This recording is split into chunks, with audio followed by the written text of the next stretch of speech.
es para que lo puedan ver. Toda gloria se verá. Yo les daré un solo corazón y pondré un espíritu nuevo dentro de ellos, y quitaré de su carne el corazón de piedra y les daré un corazón de carne. Ezequiel 11:19. Estás escuchando Un corazón nuevo de Wendy Bello. En este libro vamos a explorar diferentes declaraciones hechas por el Señor Jesús a lo largo de los Evangelios, las cuales se relacionan con el tema de un corazón nuevo, partiendo de una premisa. Tenemos un corazón muerto que solo Cristo trae a la vida y luego lo cambia. Mi corazón y el tuyo nacen contaminados por el pecado que heredamos y por lo tanto necesita ser regenerado, hecho nuevo. Esto no es algo que logremos por nuestra propia cuenta. El corazón nuevo es un milagro con la firma de Dios. Y ayer estuvimos hablando, Ivoncita y amadas hermanas de Añade tu Fe, acerca del corazón limpio, y veíamos que es imposible llegar a la presencia de Dios por nuestros propios méritos, porque un corazón limpio es la obra de Cristo en la salvación y también su obra en la santificación del creyente. Y mientras conozcamos más de Dios, ¿sí?, con el pasar del tiempo, estando en su presencia, en oración, en la palabra, con la ayuda del Espíritu Santo, pues más conoceremos de su carácter y así seremos transformadas. Entonces, fui reconciliada con Dios mediante Cristo para vivir en santidad, con un corazón limpio, practicando la confesión de pecados. Estoy citando las palabras de la autora Wendy Bello en el libro de Un corazón nuevo. Y hoy, amadas hermanas, vamos a seguir reflexionando acerca de un corazón nuevo y hablaremos sobre la abundancia del corazón. Ayer tocamos un poquito de estos temas, diciendo que de la abundancia del corazón habla la boca. Y hoy vamos a iniciar con los pasajes de Marcos. Entonces, antes de empezar, bienvenida, Ivoncita. Señor te bendiga. Muy buen día, Dianita y hermanas oyentes. Sí, hoy, si el Señor nos permite, estaremos profundizando más y más sobre lo que significa este hermoso tema y esta hermosa realidad de tener un corazón nuevo. Que el Señor nos ayude a tener oídos prestos a escucharlo a Él. Cada una escuche y examine a la luz de la palabra, en intimidad con el Señor. Medite en lo que estamos transmitiendo a través de estos recursos y decida en su corazón obedecer al Señor. Y llamando así a toda la multitud, les dijo: Oídme todos y entended. Nada hay fuera del hombre que entre en él que le pueda contaminar, pero lo que sale de él, eso es lo que contamina al hombre. Iniciamos este episodio con este pasaje de Marcos 7:14, donde se registran estas palabras del Señor Jesús a la multitud. Estas palabras hablan acerca del fruto de cosas externas al hombre en contraste al fruto de cosas internas del hombre. Volvamos al contexto del tema que estamos estudiando y el libro que nos está guiando en este estudio. Estamos abordando lo relacionado a un corazón nuevo. Y ya hemos hablado que ese corazón llega a ser nuevo a través de un proceso. Y estamos profundizando en esos pasos, por decirlo así, de ese proceso. Entonces, primero vimos la condición inicial del corazón, que es la muerte, y la raíz del problema que lo puso en esa condición, la cual es el pecado. Luego vimos que el primer paso en la renovación del corazón es limpiarlo, y que sea limpiado por el Señor, quien es el único que puede hacerlo.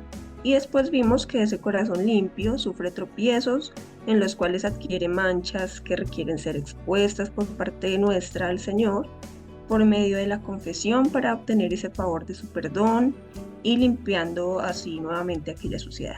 Encontramos aquí una realidad que quiero traer a nuestra conciencia, es que estamos expuestos a esos tropiezos, pero realmente no queremos tropezar, así que tenemos que hacer frente a aquello que nos hace tropezar. Y el primer paso para esto es identificar aquello que nos hace tropezar.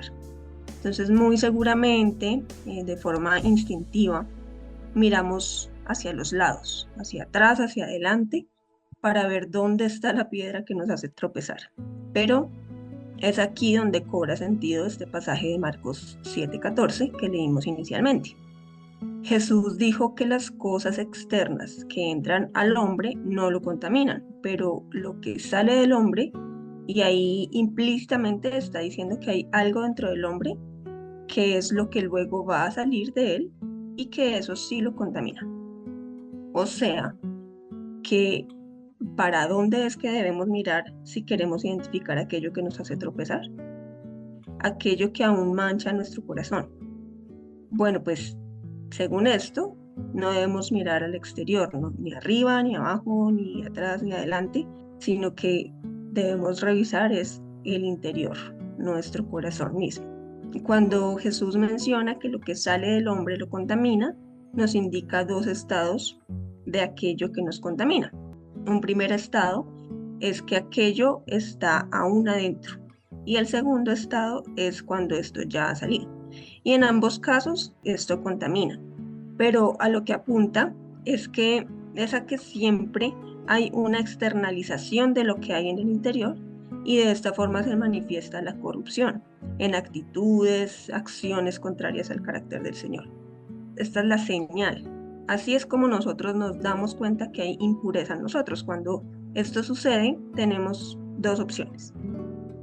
Uno, encubrimos aquella mancha que ha sido expuesta, hacemos como si nada, nos justificamos a nosotras mismas, como que le ponemos pañitos de agua tibia a la conciencia y seguimos. Sin embargo, este seguir no nos va a llevar a un camino en el que obtenemos un corazón nuevo, sino que más bien nos lleva a tener un corazón endurecido. Y la segunda opción es tomar en cuenta la señal de alerta. Entonces, nos acabamos de dar cuenta que tropezamos y caímos. Así que lo ideal sería quitar de raíz aquel tropiezo porque no queremos volver a caer. Entonces recurrimos al Señor y pedimos su socorro y afinamos nuestra guardia. Tal vez bajamos la guardia por un instante, pero afinamos nuevamente nuestros sentidos y levantamos la guardia. Elevamos nuestra mirada a Cristo, escudriñando en Él el modelo a seguir, y seguimos adelante por el camino en el que el Señor ha avanzado la renovación de nuestro corazón. Hay una frase de Oswald Chambers que dice: la lección más difícil de la vida cristiana es aprender a continuar contemplando como en un espejo la gloria del Señor. Bueno, esto es muy cierto. No es nada fácil porque siempre tenemos a nuestra disposición la primera opción de la que hablamos, ya que Dios nos ha dado libertad de rendirnos voluntariamente a Él o por el contrario de escoger seguir siendo esclavos de la corrupción que hay en nuestro interior. Aprender a continuar contemplando como en un espejo la gloria del Señor es no quitar la mirada de Cristo, es mantenernos en Él como nuestro modelo bajo su autoridad y dirección, y es morir a nuestro propio señorío y dejarlo señorear a Él. Fíjate bien que esto que Jesús habló a la multitud surgió en un contexto en el cual previamente había habido una conversación privada entre Jesús y los fariseos, en donde también estaban presentes los escribas y los discípulos de Jesús. Esta conversación surgió porque los fariseos y escribas buscaron a Jesús para hacerle un reclamo. Entonces leámoslo desde el verso 1 al 7. Dice así: se juntaron a Jesús los fariseos y algunos de los escribas que habían venido de Jerusalén, los cuales, viendo a algunos de los discípulos de Jesús comer pan con manos inmundas, esto es, no lavadas, los condenaban. Porque los fariseos y todos los judíos, aferrándose a la tradición de los ancianos, si muchas veces no se lavan las manos, no comen. Y volviendo de la plaza, si no se lavan, no comen. Y otras muchas cosas hay que tomaron para guardar, como los lavamientos de los vasos de bebé, y de los jarros, y de los utensilios de metal, y de los lechos. Le preguntaron pues los fariseos y los escribas: ¿por qué tus discípulos no andan conforme a la tradición de los ancianos, sino que comen pan con manos inmundas? Respondiendo él, les dijo: hipócritas, bien profetizó de vosotros Isaías, como está escrito: este pueblo de labios me honra, mas su corazón está lejos de mí, pues en vano me honran, enseñando como doctrinas mandamientos de hombres. ¿Qué podríamos decir de lo que manifestaban los fariseos con su actitud, Dianita? ¿Qué crees? Estaba pensando en la frase de Matthew Henry que dice que un gran objetivo de la venida de Cristo era poner de lado la ley ceremonial. Para dar lugar a esto, rechaza las ceremonias que los hombres agregan a la ley de Dios. Las manos limpias y el corazón puro que Cristo da a sus discípulos y requiere de ellos son muy fuertes de las formalidades externas y supersticiosas de los fariseos de toda época. Mira lo que él dice. Y ahí yo quiero como entrar un poquito en los pasajes de Marcos 7, porque antes de conocer al Señor estuve participando en un grupo religioso que exigía así el cumplimiento de la ley en todo.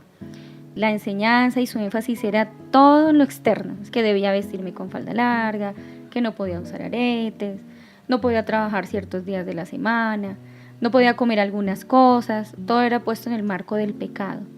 Y durante ese tiempo me preguntaba esto, ¿qué tenía que ver esto con un corazón perverso? Porque ellos lo asociaban todo al pecado. Nuestros malos pensamientos y afectos y palabras y acciones nos contaminan, eso es lo que nos contamina, que es lo que está diciendo esos pasajes. Como un manantial podrido surte de aguas corrompidas, así es el corazón corrupto que produce razonamientos corruptos, apetitos y pasiones corruptas, y todas las malas obras y acciones que de ellos surgen. El entendimiento espiritual de la ley y la conciencia de lo malo del pecado hará que el hombre busque la gracia del Espíritu Santo para suprimir los malos pensamientos y afectos que obran por dentro. Entonces lo interesante de los pasajes ahí en Marcos, y es esa pregunta de saber que regularmente en nuestra vida, si es la tradición humana o si es la palabra de Dios, la respuesta que Jesús enseñó acerca de la verdadera espiritualidad, porque al día de hoy aún existen lugares, como les venía contando, que tienen toda una serie de exigencias externas, pero que no ministran verdaderamente el corazón a través de la palabra de Dios. Entonces abramos un poco este pasaje para tener un poquito de entendimiento sobre el texto, porque tenemos que mirar la identidad de los acusadores. Sabemos que los escribas eran fariseos, ¿verdad? Que guardaban la tradición judaica, eran como detectives de la vida ajena y que por donde quiera que el Señor andaba, ellos andaban ahí esperando encontrar alguna herejía para acusarle. Eran como especialistas de la ley, digámosle así, ¿sí? Interpretaban y enseñaban al pueblo y transmitían su propia tradición. En segundo lugar, podemos decir que la práctica de los acusadores, según la tradición de los ancianos, correspondía a una colección de preceptos y de adiciones de la ley de Moisés, que pretendían guiar a los israelitas en la aplicación de los mandamientos de varias circunstancias en su vida según los rabinos. Lo tercero que podemos mencionar aquí es que tenemos que ver esa pregunta de los acusadores, es decir, los fariseos estaban escandalizados porque los discípulos de Cristo no purificaban sus manos para comer. Y usted lo ve ahí claramente en el pasaje mismo, que presentaban obediencia a la tradición de los ancianos, y esa acusación tenía el propósito de guiar la mirada a los rituales que ellos estaban cumpliendo en ese momento. Porque eso de lavar las manos tenía que ver con la higiene personal, que era parte de la ordenanza de la ley, más apenas con la tradición de los escribas y fariseos. Eso era el mismo fardo que ellos inventaban para corregir al pueblo. Ahora, otro punto importante está en las dos grandes equivocaciones, porque lo primero es que ellos pensaban que por observar esos ritos, ellos eran mejores que otros. Y tú lo evidencias incluso hasta el día de hoy en esos lugares religiosos donde se rigen totalmente todo por la ley, y muchas de las leyes también tienen que ver con inclinaciones personales. Ellos se creen mejor que los demás. Lo segundo es que también estaban engañados en cuanto a la naturaleza del pecado y todo lo que tiene que ver con la santidad. Y podemos decir que en cuestión interna y no externa, ellos pensaban que eran santos porque practicaban ritos externos de purificación. En contraste de los fariseos y escribas, los discípulos de Cristo no eran apenas entre la ley o los rituales, era entre la verdad de Dios y la tradición de hombres, más una discrepancia profunda sobre la doctrina del pecado y la santidad. Ahora, hablar de la verdadera espiritualidad, ¿sí? Lo que decimos en este momento, muchos segmentos evangélicos cuelan el mosquito y dejan pasar el camello, ¿sí ves? Ahora la refutación que ya vemos ahí del 6 al 13, los 3 hechos que son dignos de observación. El primer hecho es que Jesús describe el carácter de los acusadores y Jesús los llama contendedores hipócritas. Con sus labios son una cosa, pero en su corazón son otra. Y yo leí alguna vez que J.C. Ryle decía alerta acerca del peligro, ya que podemos estar físicamente en la iglesia, dejando nuestro corazón en casa, siendo personas diferentes, como esa dicotomía de la que a veces nos hablan los predicadores. Es lamentable, pero al día de hoy, como decía, podemos estar repitiendo esa misma situación. Eso nos lleva a la pregunta de ¿qué es lo que está abundando en mí? ¿Qué es lo que abunda en ti, Ivoncita? ¿Qué es lo que está abundando en mí, nosotras que estamos escuchando, las hermanas que están escuchando en este momento este podcast? Y William Barclay dice que la palabra hipócrita tiene que ver con un acto teatral y finalmente significa que alguien cuya vida es una actuación. Precisamente eso significa la palabra actor, que en la traducción es hipócrita. Entonces el hipócrita es aquel que habla una cosa pero hace otra. Quiero que pensemos si nuestra vida en Cristo ha estado basada en una mera actuación, una actuación religiosa, o si podemos reconocer el poder del Señor llevándonos a una vida victoriosa en Cristo. En segundo lugar, Jesús revela la inversión de los valores a los acusadores. Los escribas y fariseos proclamaban ser defensores de la ortodoxia, mas el celo de ellos no era para preservar y proclamar la palabra de Dios, era para mantener la tradición de los ancianos. Ellos habían cambiado la verdad por la mentira. William Hendricks dice que ellos eran culpados de colocar la mera tradición humana encima del mandamiento divino. Ellos estaban negligenciando el mandamiento de Dios y, como vimos, los escribas y fariseos eran culpados de colocar una mera tradición encima de un mandamiento divino. Es decir, ellos perturbaron el mandamiento de Dios por la tradición oral de los hombres. Los escribas y fariseos no estaban apenas ignorando, es decir, ellos estaban atentando, más bien estaban invalidando la palabra de Dios. Ellos estaban retirando la autoridad divina. Muchas veces colocamos las leyes, incluyendo las leyes humanas, por encima de la vida misma en Cristo. Para dar un ejemplo, cuando piensas en amarás al Señor tu Dios con todo tu corazón, con todas tus fuerzas, ahí no se queda pensando, estarás cumpliendo las ordenanzas de tu iglesia en donde te reúnes, pero preguntémonos si este sencillo pasaje lo estamos cumpliendo en nuestra vida. Y que todos los pasajes que hablan sobre el perdón, por ejemplo, sobre el amor al prójimo, ¿sí ves? Como que podemos memorizar muchos pasajes, pero la palabra nos debe llevar a la vida práctica. Otro punto importante, y como veníamos hablando incluso desde el primer podcast, todo lo que está en nuestra mente está en nuestro corazón y se materializa en nuestros actos. Pues mire lo que dice justamente ahí en Marcos, citando los 12 pecados que brotan del corazón. Los 6 primeros están en plural y los otros en singular. Los primeros nos indican acciones y los últimos 6 ya nos está hablando del corazón directo del maligno. Y viene con las palabras relacionadas en esas acciones. Entonces el término introductorio es un dialogismo, es decir, como que literalmente significa como un diálogo, o sea, una persona que está dialogando en su propia mente y arrasando y deliberando diálogos que provocan acciones y estimulando como un estado interior. Y yo le llamaría también a eso también meditación, o sea, como cuando tú estás meditando contigo misma.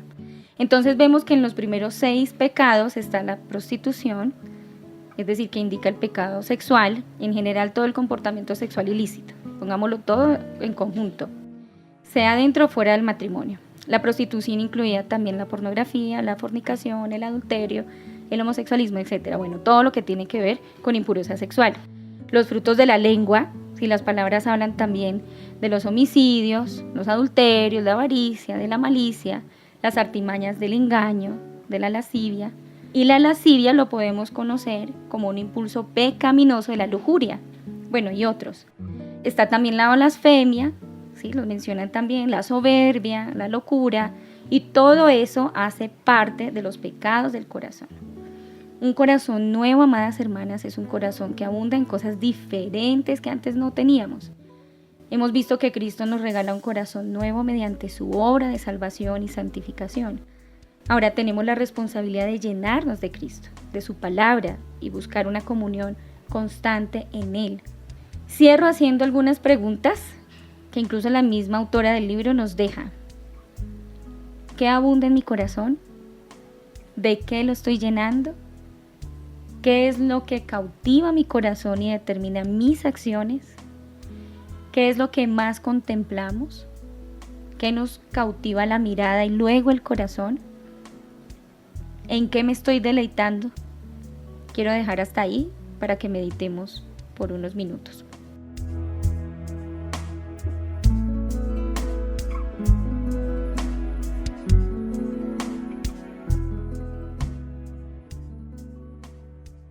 Estas preguntas que hacías anteriormente, Dianita, realmente nos hacen reflexionar.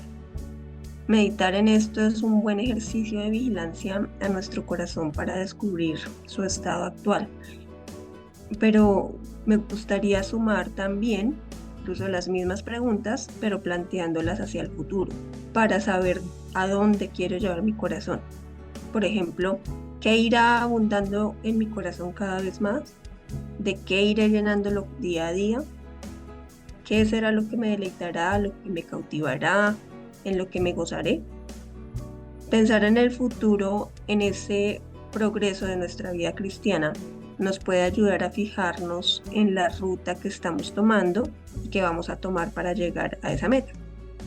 Hermanas, yo confío en el Señor, en que quienes nos están escuchando tengan ese deseo de avanzar en Cristo. Pedimos al Señor que sea así, que traiga a nuestro corazón ese anhelo. El Señor nos ha dado esa ruta para llegar a esa meta. Esa ruta es contemplarlo a Él. Segunda de Corintios 3:18 dice así: Por tanto, nosotros todos, mirando a cara descubierta como en un espejo la gloria del Señor, somos transformados de gloria en gloria en la misma imagen, como por el Espíritu del Señor. Entonces, mirarlo y contemplarlo significa pasar tiempo con Él en intimidad, sin intermediarios, solo tú y Él. ¿Y cómo podemos hacer esto? Pues a través de su palabra, porque Él la dejó para cada una de nosotras. Él quitó el velo de separación y puso su Espíritu en nosotras para que tengamos comunión con Él. No hay obstáculo más que nosotras mismas si no nos disponemos para esto. A medida que somos expuestas a su palabra, su Espíritu es avivado en nosotras y nuestra transformación a la imagen de Cristo va siendo efectuada, haciendo que nos parezcamos así cada vez más a Él. Entonces, no hay ningún atajo, no podemos desanimarnos si hoy, haciendo esta reflexión con estas preguntas que se plantearon, la respuesta sincera puede hacer que nuestro deleite realmente no está en Cristo.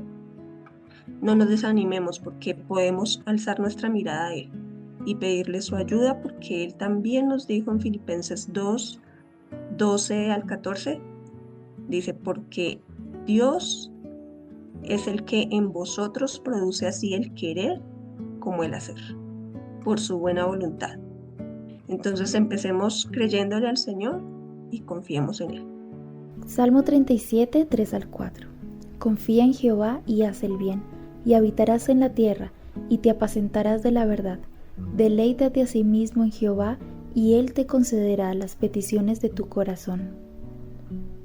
Y también quiero añadir en Salmo 37, como escuchábamos ahora, ahí se muestra una conexión perfecta con Dios. El corazón confiado es cultivado en la intimidad con Él. Sabemos por las Escrituras que el hacer el bien no es un asunto natural del hombre, ¿sí? No podemos confiar en los deseos de mi corazón. Yo no puedo confiar en esto porque mi corazón es engañoso. De manera que para que nuestro corazón sea purificado, necesita ser limpiado y apacentado por el Señor por medio de su palabra. Y el autor del libro Guardando un corazón, de John Flower, deja algunas exhortaciones para mostrarnos algunos consejos de cómo guardar y hacer crecer el corazón en el Señor. Y yo quiero compartirlas y que podamos meditarlas, como tú decías, delante del Señor y tomar de Él lo que sea para cada una. Y estas pautas, Ivoncita y hermanas que nos escuchan, son preciosas y también como muy claras en este apacentarnos en la verdad. Guardar el corazón, dice él, es un asunto tan importante y se puede derivar de grandes ventajas. Vigilen sus corazones, guarden sus corazones, abandonen la controversia infructuosa, las cuestiones inútiles, abandonen los nombres vacíos, las demostraciones vanas, vuélvanse al Señor, entren en su aposento por bastante tiempo, apártense del mundo para hablar con Dios. Mire otra de las pautas que él da. Examínate a la luz de la palabra. Guarden diligentemente sus corazones de forma sorprendente para que puedan entender los misterios profundos de la fe. El estudio y la observación de sus propios corazones los guardará contra los peligros y los contagios de los errores de la época. Y primera de Timoteo 1:4, estoy leyendo la versión Reina y Valera, dice así: ni presten atención a fábulas y genealogías interminables que acarrean disputas, más bien que edificación de Dios que es por fe. Así te encargo ahora. Miles eran arrastrados por el error de los impíos. Muchos profesaron ser creyentes, pero no eran diligentes en el estudio. Tengan cuidado y sean diligentes en guardar el corazón.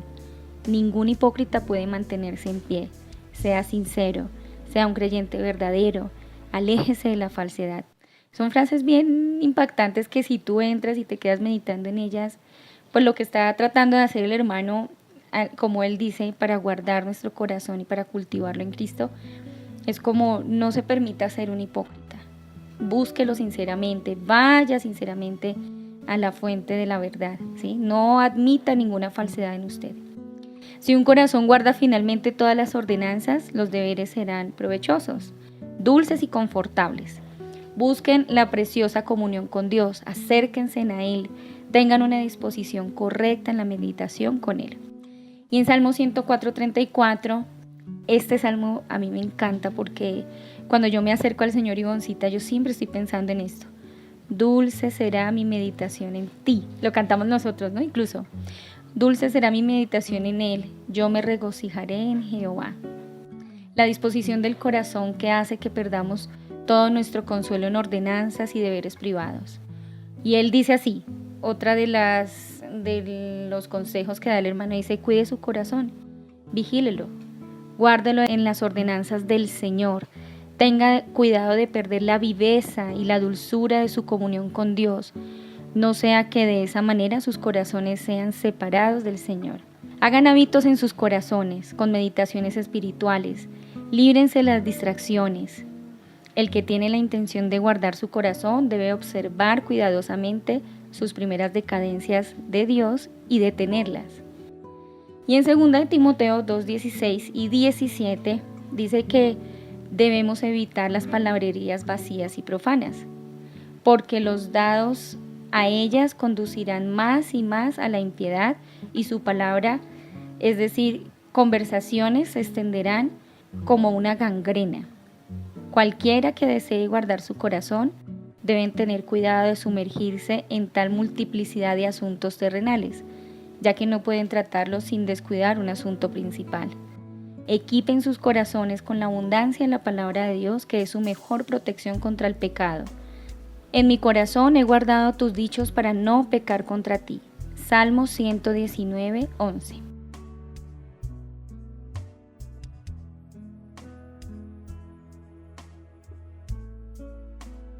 Bueno, hemos llegado hasta aquí explorando por la misericordia de Dios un poco de lo que hay en nosotras, más específicamente en nuestros corazones. Pero solo para tener claro la dimensión del problema y la importancia de mantenernos firmes en la batalla. Pero no nos quedamos aquí, no nos quedamos mirándonos a nosotras mismas en nuestro interior para victimizarnos como si no tuviéramos esperanza. No es el objetivo quedarnos explorando qué más pecados tenemos, sino que, como decíamos anteriormente, tenemos que levantar nuestra mirada y enfocarla en Cristo, porque el objetivo es Él mismo.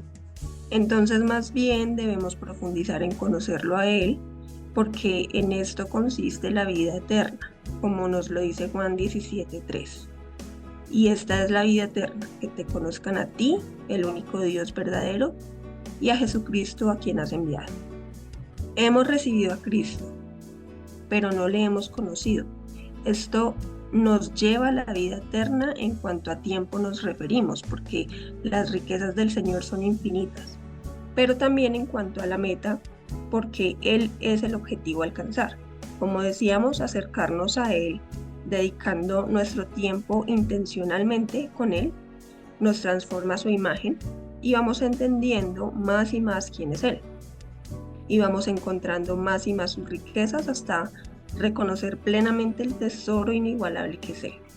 Como mencionábamos, también el hecho de ir siendo transformadas a su imagen implica que vamos renunciando cada vez y poco a poco a aquello que gobernaba anteriormente nuestra vida.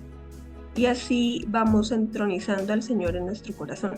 Esto significa que el Señor toma el gobierno de nuestra vida y esto es vivir el reino de los cielos. Juan el Bautista tuvo el encargo de anunciar la llegada del Señor y lo hacía anunciando que el reino de los cielos se había acercado. Un reino tiene un rey, ¿cierto? Y el rey del reino de los cielos es Cristo. Este reino ya está establecido en medio de los cristianos desde que Jesús dijo, consumado es, y opera desde el interior en la medida que cada una se someta voluntariamente al Señor, dejándole gobernar su vida. Y somos totalmente privilegiadas de pertenecer a este reino. El mismo Señor lo comparó con un tesoro por el cual vale la pena dejarlo absolutamente todo. Eso lo vemos allá en Mateo 13:44. Dice así: además, el reino de los cielos es semejante a un tesoro escondido en un campo, el cual un hombre halla y lo esconde de nuevo, y gozoso por ello va y vende todo lo que tiene y compra aquel campo. Y bueno, el tiempo se nos está acabando, Ivoncita. Ya para terminar, y ya que tú mencionaste Mateo 13:44, es muy revelador ver el valor incomparable del reino de los cielos, que es el reino vale más, o sea, es de mayor inversión. De lo que tú acabas de decir, el hombre deja todo para tomar ese reino, porque ese reino vale más que todos los tesoros, porque él encuentra el verdadero valor de ese reino, que es un tesoro por excelencia. Es obvio que el dinero no compra la salvación, porque la salvación es un don gratuito de Dios, y usted lo corrobora también ahí en Isaías 55. Mas Hendricks dice que por la gracia delante del Señor Jesucristo, comprendo que hasta el mismo don de la fe es un don divino. Ahora, ya en la parábola de las perlas generalmente son obtenidas en el Golfo Pérsico, en el Océano Índico, y estas perlas eran de un valor incalculable.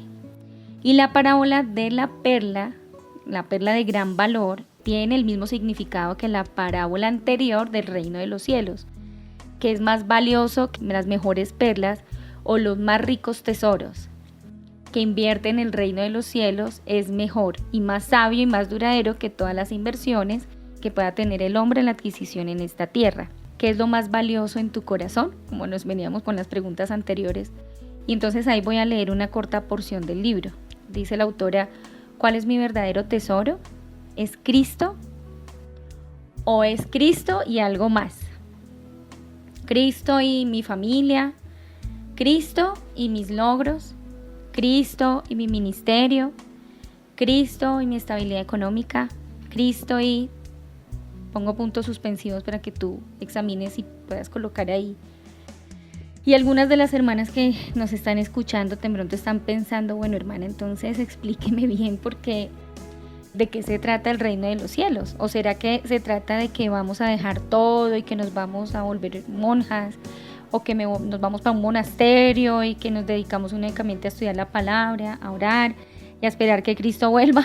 ¿Sí? Porque podemos estar pensando de estos asuntos como que entonces parece que lo que tengo que hacer es como abandonar todo.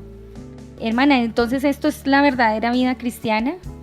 Entonces vamos a darle un equilibrio a todo lo que venimos explicando acerca de las parábolas y bueno, todo lo que venimos diciendo. ¿Y cuál sería entonces el punto central de la enseñanza? Yo diría, Ivonne, esto es un asunto del corazón, porque muchas veces damos la espalda a Dios, porque damos el primer lugar a otras cosas, Y lo que el Señor nos quiere decir es que ese corazón nuevo, que es transformado, que salió de muerte a vida, salió de las tinieblas a la luz, es un corazón que se está llenando constantemente de Cristo. Y ahora en Cristo, como dicen las Escrituras, Cristo vino a reconciliar todas las cosas en Él, es decir, que ahora todo lo que yo hago en mi vida va a depender de Él, de mi comunión con Él, de preguntarle a Él, de tenerlo en cuenta, como dice allá en Romanos, que no le tuvieron en cuenta a Dios como a Dios ni le dieron gracias. Es reversar esto, es que ahora todas las cosas que fueron hechas por Él, para Él, por causa de Él, van a depender de Él. Como dice Romanos, porque de Él y por Él y para Él fueron hechas todas las cosas. Es decir, es volver a Cristo lo que le pertenece. Desde luego que no se trata de dejar de trabajar o no se trata de irnos a un lugar y escondernos y quedarnos como si fuéramos ya unos ángeles esperando la segunda venida del Señor sin saber ni qué vestir ni qué comer, sino que por el contrario, que aún en esa cotidianidad del trabajo, de la universidad, de la dinámica incluso de iglesia, en medio de las reuniones, en medio de la comunión, cuando estamos tomando el té, cuando estamos en una consejería, cuando estamos en el transporte público, en el momento en que estemos donde sea.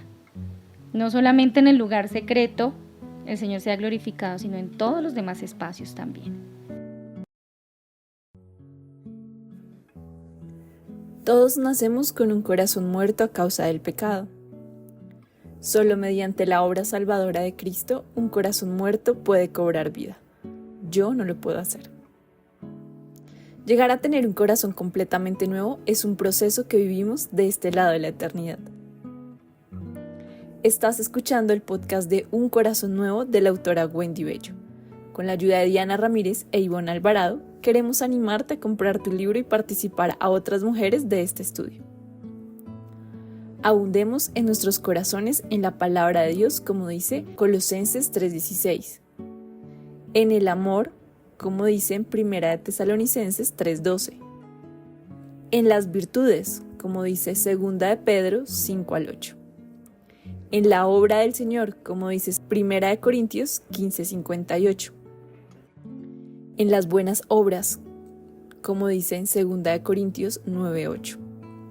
En la generosidad, como dice en 2 Corintios 8:1 y 2. En gratitud, como lo dice en Colosenses 2:7.